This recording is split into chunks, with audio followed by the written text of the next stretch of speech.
Hola amigos, ¿cómo están? Le habla Handa Silva de Multiservicios Electrónica Integral Handa Silva. Espero estén muy bien. Saludos y bendiciones. Hemos terminado el curso de fuentes conmutadas, que llegamos hasta el número 13, el video número 13. Hoy vengo a hacer un video particular de empezar a hacer videos referentes a los componentes electrónicos, seguir en el mundo de lo que es el tema de la electrónica como tal. En este caso voy a grabar un video sobre los condensadores electrolíticos solamente. Me pasó algo bastante chistoso porque ya había grabado el video, ya había grabado este video que tardaba aproximadamente 22 minutos.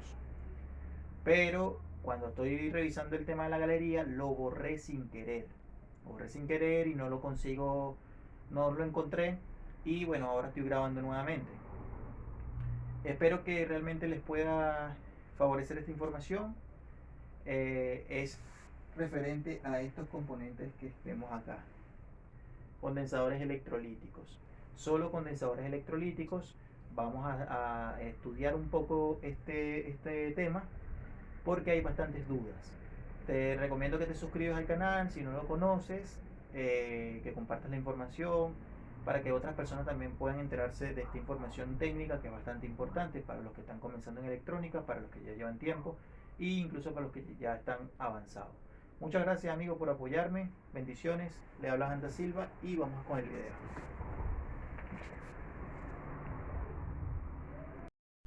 Hola amigos, ¿cómo están? Le habla Anda Silva de Multiservicios Electrónica Integral Anda Silva. Amigos, estos son los componentes electrónicos que vamos a ver hoy en este video. Son los famosos componentes electrónicos llamados condensadores electrolíticos.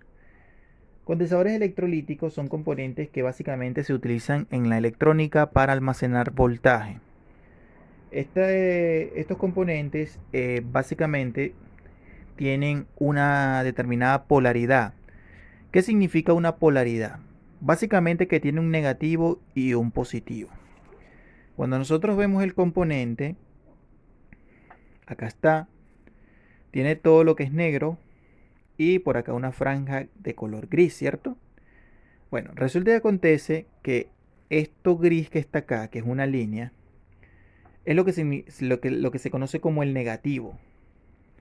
Y esto el positivo, ¿ya? Entonces, estos componentes electrónicos, condensadores electrolíticos, aquí tengo otro, por ejemplo, tienen unas características respectivamente. ¿Cuáles son esas características? La primera es un voltaje que viene marcado y también viene una cantidad en UF. ¿Qué significa UF? Estos condensadores electrolíticos vienen dominados en la serie de UF, que significa microfaradio. Cuando nosotros estamos estudiando el tema de la electrónica básica, sabemos que en la parte de los condensadores está el tema de picofaradios, nanofaradios, microfaradios y milifaradios. Entonces, estos componentes electrónicos son componentes pasivos y se ven afectados muchas veces por componentes activos, como cuáles, como los transistores y como los diodos. ¿Qué significa esto? Que muchas veces los activos son los que dañan los pasivos en un circuito electrónico determinado. Las fallas típicas que podemos encontrar, o una de las fallas más típicas que nosotros podemos encontrar en este tipo de componentes, es que lo veamos de manera infladas, ¿cierto? Lo vemos bastante abombados, ¿ya? Por ejemplo, como este. Ahí está. Se abomban y resulta y acontece que se dañan. La recomendación es cuando ustedes vean este tipo de condensadores inflados, ustedes puedan cambiarlos automáticamente, ¿ya? Ahora bien, ¿cuáles son las maneras de probar un componente electrónico? Lo primero que yo quiero aclararles es una cosa. Estos componentes vienen marcados en un determinado valor. Por ejemplo, dice 150 UF, 400 voltios, ¿verdad? 85 grados centígrados. Entonces, ¿qué voy con esto? Lo primero es que ustedes, a veces las personas se confunden al principio y cuando vemos que dice 400 voltios, piensan que aquí tiene que llegar 400 voltios. Eso me ha pasado y me han preguntado muchas veces, oye, tengo un capacitor de 450 voltios, pero solo tengo 160, no tengo los 400. Bueno, amigos, resulta y acontece que no es que te tiene que llegar 400 voltios. ¿Me entiendes? O sea, o me explico, mejor dicho, te tiene que llegar básicamente un voltaje inferior. 400 voltios en este caso significa que es lo máximo que soporta el componente electrónico. O sea, si tengo un condensador que dice 400 voltios a 330 microfaradios, la máxima capacidad que puede soportar este condensador es 400 voltios. No es que no significa que le va a llegar 400 voltios. ¿Me explico? Entonces, por ejemplo, este si es de 400 voltios puede llegarle 300 voltios o 280 voltios. ¿Me explico? Entonces, tengo este, por ejemplo, dice 470 microfaradios, 200 voltios. Ahí está, clarito. Entonces, va 200 voltios, entonces tiene que llegarle 200. No, tiene que llegarle un poco menos. ¿Ya? Puede ser 150 voltios, 120 voltios, pero no significa que va a llegar los 200 voltios. Ahora bien, ¿cuáles son las pruebas que podemos hacerle a un componente electrónico como estos? Lo primero, amigos, es que ustedes agarren el multímetro digital, se vayan a la escala de continuidad, a la escala de diodos, y ustedes van a agarrar, puede ser negativo con negativo y positivo con positivo, y darse cuenta de que no suene.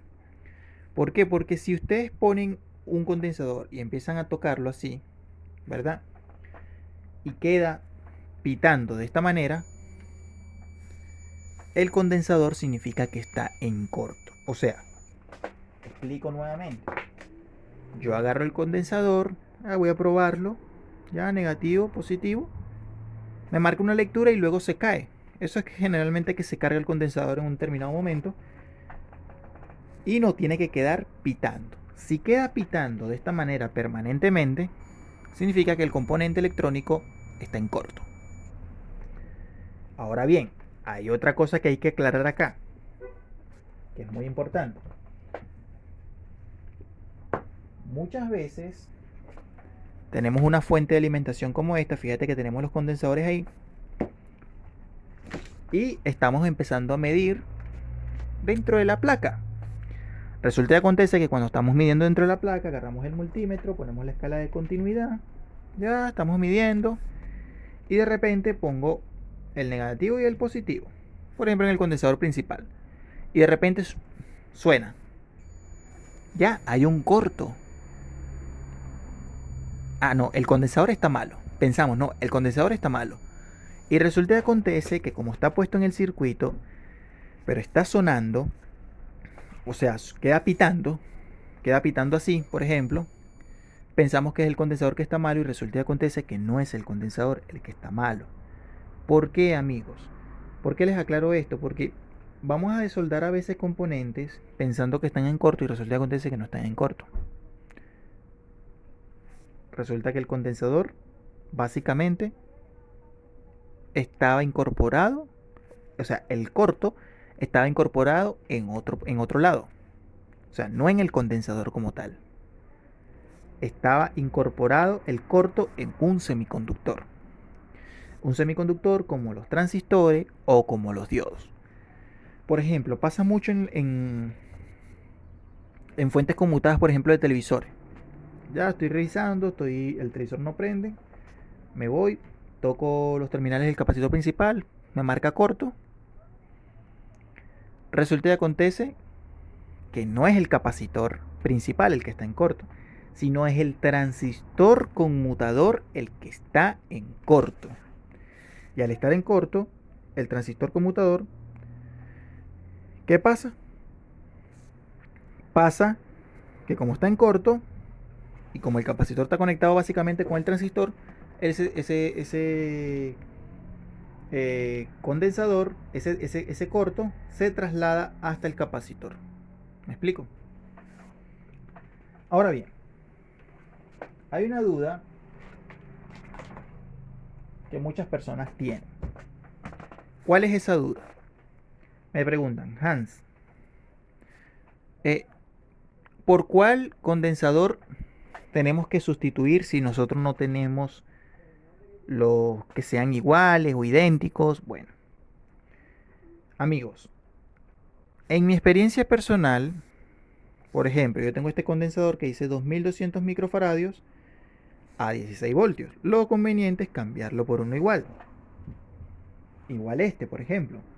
Dice 1000 microfaradios a 35 voltios. Pero ¿qué pasa? A veces en el taller no contamos con el repuesto igual. O sea, estamos revisando y no contamos con el repuesto igual. ¿Qué tenemos que hacer? Bueno, se lo voy a decir yo desde mi experiencia personal.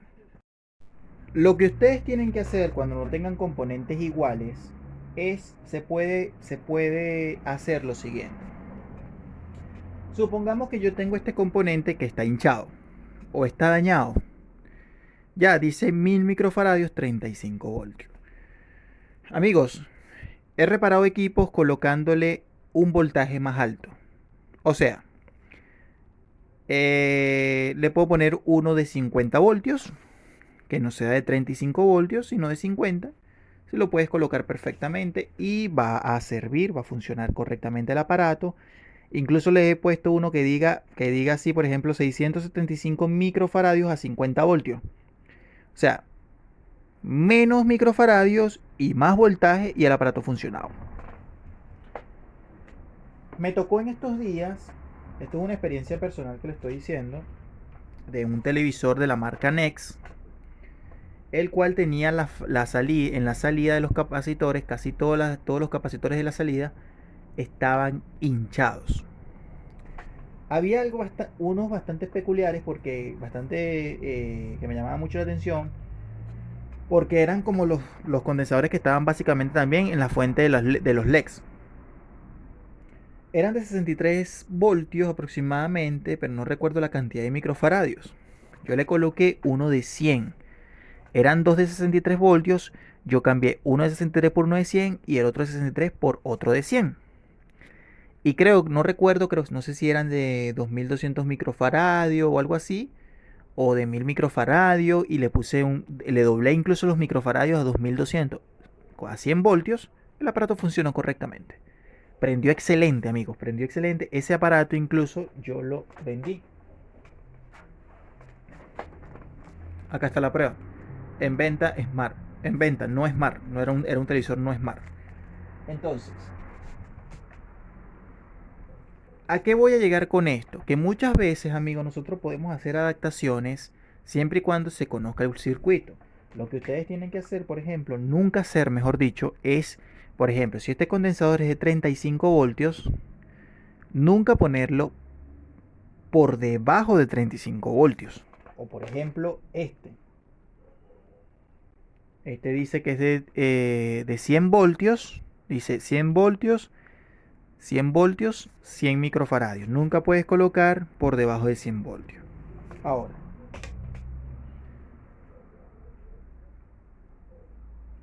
esto es electrónica básica, fundamental para nosotros aprender a reparar aparatos electrónicos.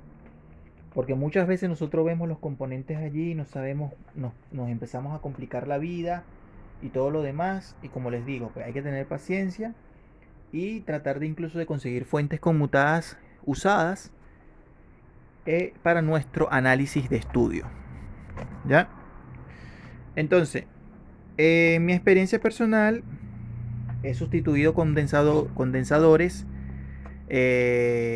por encima de su voltaje respectivamente. Obviamente, si este, por ejemplo, dice que es de 25 voltios, no le vas a colocar uno de 100 voltios. No, le puedes colocar el doble. Por ejemplo, o 35 voltios, o 40 voltios, 50 voltios, te va a funcionar perfectamente. Te lo digo porque la experiencia ya me ha dicho eso. Yo no les voy a mentir, yo estoy diciendo aquí el conocimiento que yo tengo. Muchas personas quizás estarán en desacuerdo conmigo en esa teoría, pero a mí me ha servido así. Yo lo he hecho así. Lo que sí sé es que el voltaje nunca puede quedar por debajo, porque si le pones uno por debajo, pues el componente sencillamente va a reventarse. Entonces, ¿cuáles son las fallas típicas que generan los condensadores, este tipo de condensadores? Una de las fallas típicas, por ejemplo, en la salida de la fuente, es que cuando lo encontramos como ya secos o inflados o todo lo demás, no te entrega los voltajes correctos a la salida. Por ejemplo, si la de 12 te puede entregar 6, o incluso te puede entregar 2. Entonces lo importante es cambiar los condensadores. Cada condensador electrolítico de la salida está unido a un diodo rectificador básicamente, eh, porque ellos también sirven como el tema de filtrar. Por eso le dicen filtros, pero realmente no son filtros, son capacitores o condensadores electrolíticos. Esto si se pone al revés explota, ¿ya? Hay que respetar su tema de voltaje, sobre todo el voltaje, hay que respetarlo muchísimo, ¿ya? Y eso es como todos, amigos. Eso es como una clase básica de condensadores electrolíticos, de algunas dudas, ¿ya? Y algo bastante importante que quería decirles también es aprender que siempre, cada vez que ustedes vayan a recibir un aparato electrónico, descarguen los capacitores electrolíticos, sobre todo los de entrada. ¿Y cómo lo podemos descargar? Con una bombilla de 50 watts, ¿ya? Esto sirve como una resistencia. Si ustedes agarran el multímetro digital, lo ponen en escala de 200, fíjense esto. Tocan sus terminales acá y acá. Y dice que marca, pongámoslo así, me dice que marca aproximadamente 64 ohmios. O sea, sirve como una resistencia. O sea, la pregunta, porque me hacían pregunta, oye, ¿es importante descargar los capacitores electrolíticos? Sí, es importante descargar los capacitores electrolíticos. Y tanto así, tan importante que muchos de ellos quedan cargados incluso de un día para otro. En una oportunidad cuando estaba comenzando, energicé una fuente de un televisor LCD, me acuerdo. No tenía herramientas, no tenía foco, no tenía nada. Y ya yo sabía que aquí llegaba voltaje alto y que esto quedaba cargado y todo lo demás, pero pensé que al desconectarlo, pasar unas horas, pensé que iba a descargarse. Resulta que acontece que cuando voy a agarrar la placa al día siguiente, el condensador estaba cargado y me pegó corriente. Entonces cuando voy a medir con el multímetro, tenía como 200 y tanto de voltio, o sea, todavía tenía voltaje. Me pegó la descarga y todavía tenía voltaje. Fue impresionante porque de verdad no me esperé.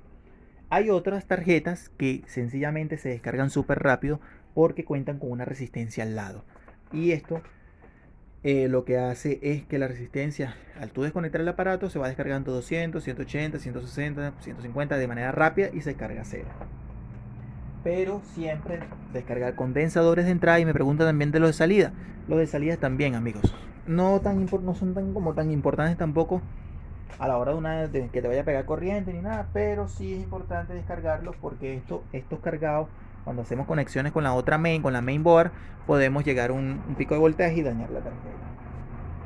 Amigos, espero que les haya gustado esta información. Suscríbete a mi canal, comparte la información, sígueme, dale like, comenta. Y muchísimas gracias, amigos. Espero estén muy bien. Verdaderamente, saludos para ustedes. Espero que consigan sus éxitos todos los días del mundo. Y bendiciones.